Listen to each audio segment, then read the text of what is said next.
Acredite se quiser, mas o Supremo Tribunal Federal está interferindo diretamente até mesmo nos resultados dos jogos da Seleção Brasileira de Futebol.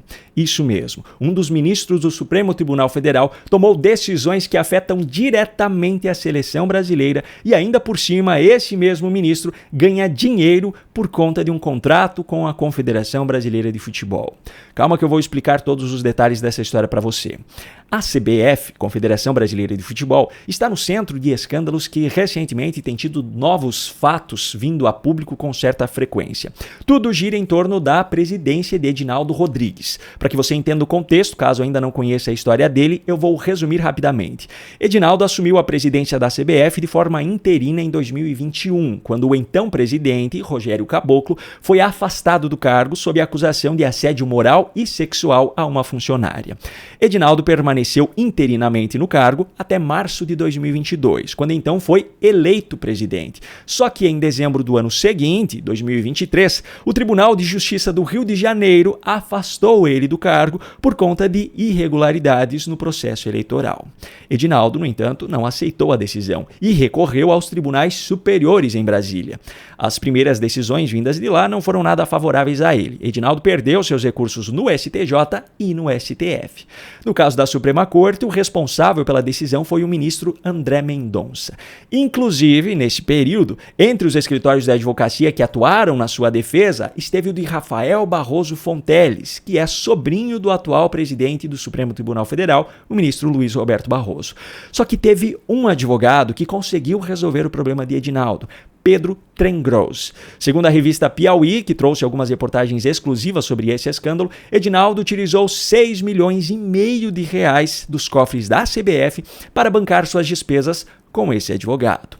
Pedro, o advogado, desembarcou em Brasília pouco depois de receber esses singelos honorários para representar Edinaldo em uma nova ação interposta no STF, dessa vez por iniciativa do Partido Comunista do Brasil, PCdoB, do qual faz parte Alcino Reis Rocha, que é secretário-geral da CBF. Para casos como esse, de acordo com o regimento interno do próprio STF, Barroso deveria encaminhar o novo recurso ao mesmo magistrado que tomou as decisões anteriores relacionadas a esse caso, que seria André Mendonça. No entanto, Barroso decidiu fazer diferente e distribuiu esse recurso por sorteio. Esse mecanismo de sorteio do STF, por sinal, já foi alvo de polêmica anteriormente porque Barroso, algum tempo atrás, impediu a realização de uma auditoria externa que ele mesmo havia autorizado anteriormente sobre esse sistema. Enfim, nesse sorteio, coincidentemente, o caso foi parar nas mãos do ministro Gilmar Mendes. E por que eu digo coincidentemente? Porque Gilmar Mendes é fundador, sócio e docente do IDP, Instituto Brasileiro de Ensino, Desenvolvimento e Pesquisa. Esse instituto tem uma parceria com a CBF através de um contrato de 10 anos assinado em agosto de 2023 com a CBF Academy. A revista Oeste teve acesso a esse contrato e pôde constatar que, além de comprovar a parceria entre o IDP e a CBF, ele ainda foi assinado pelo filho de Gilmar Mendes, Francisco Schertel Mendes, que é também sócio e é o diretor-geral do IDP, e pelo presidente da CBF, Edinaldo Rodrigues. O contrato celebra logo em sua cláusula primeira a, abro aspas, parceria entre a CBF e o IDP para o planejamento, desenvolvimento, divulgação, comercialização, curadoria, produção de conteúdo e todas as atividades relacionadas à oferta e entrega dos serviços educacionais ofertados pela CBF no âmbito da CBF Academy, nos termos delineados nesse contrato. Fecho aspas. Ou seja, é fato que Gilmar Mendes é uma das partes interessadas diretamente no caso da CBF, porque tem uma parceria privada com a Confederação. Por lei, ele jamais poderia atuar como juiz em um caso como esse. Mas no Brasil, como você já está cansado de saber, o STF funciona com base em qualquer coisa, menos na legislação. Enfim, esse sorteio, tão transparente quanto essa mão na frente da minha cara, fez com que o caso, coincidentemente, fosse parar nas mãos de Gilmar Mendes.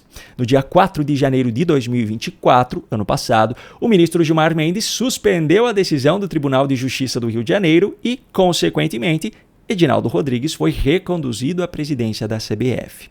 Mais tarde, em outubro do mesmo ano, Gilmar Mendes levou o caso ao plenário do STF, onde chegou a trocar algumas farpas com André Mendonça durante o julgamento. Mendonça chegou a falar explicitamente que tinha dúvidas quanto à sobrevivência da CBF se ela fosse alvo de uma investigação.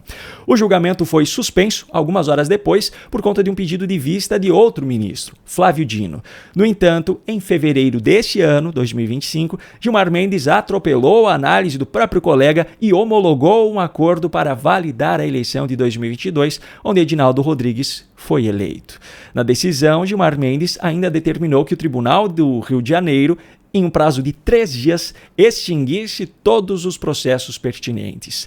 Com a manutenção de Edinaldo na presidência e a parceria firmada através daquele contrato assinado em agosto de 2023, o IDP, que tem Gilmar Mendes e seu filho como sócios, passou a ficar com 84% das receitas da CBF Academy, em troca da gestão dos cursos. Na ocasião, a receita anual estimada da CBF Academy era em torno de 9,2 milhões de reais. Ou seja, de acordo com o contrato, o faturamento do IDP com essa parceria seria em torno de 7,7 milhões de reais por ano.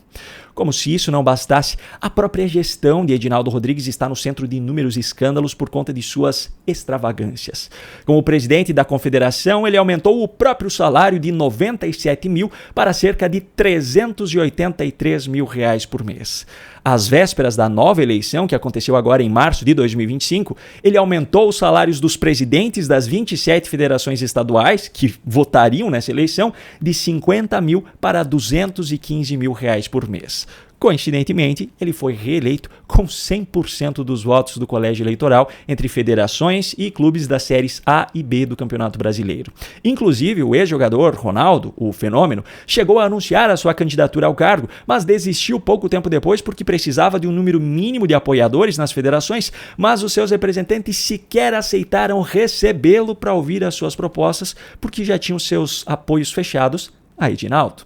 Há também testemunhos de que a gestão de Edinaldo usou o dinheiro da CBF para bancar hotéis de luxo e passagens para familiares, amigos ou até para inimigos que depois se tornaram amigos. Até mesmo prostitutas eram bancadas com dinheiro da confederação para atender dirigentes, segundo reportagem da revista Piauí.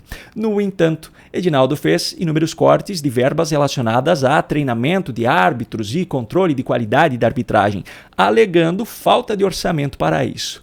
Por sinal, quando o seu clube reclamar da arbitragem em algum jogo do campeonato, lembre-se de que ele ajudou a reeleger Edinaldo. Pois é, agora, nem mesmo falar sobre essas denúncias tem sido fácil. Nessa semana, a ESPN afastou 6 jornalistas por terem repercutido sobre esses casos em um programa. No Linha de Passe da última segunda-feira, 7 de abril, Jean Oddi, Paulo Calçari, Pedro Ivo Almeida, Victor Birner, William Tavares e Dimas Copedi comentaram em tom crítico sobre as denúncias e foram afastados pela emissora.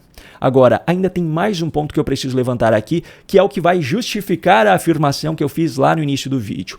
Foi-se o tempo em que os jogadores eram convocados para jogar pela seleção brasileira pelo seu desempenho, talento ou esforço. Quem define as convocações hoje, mais do que em qualquer outro momento da história, são os empresários dos jogadores.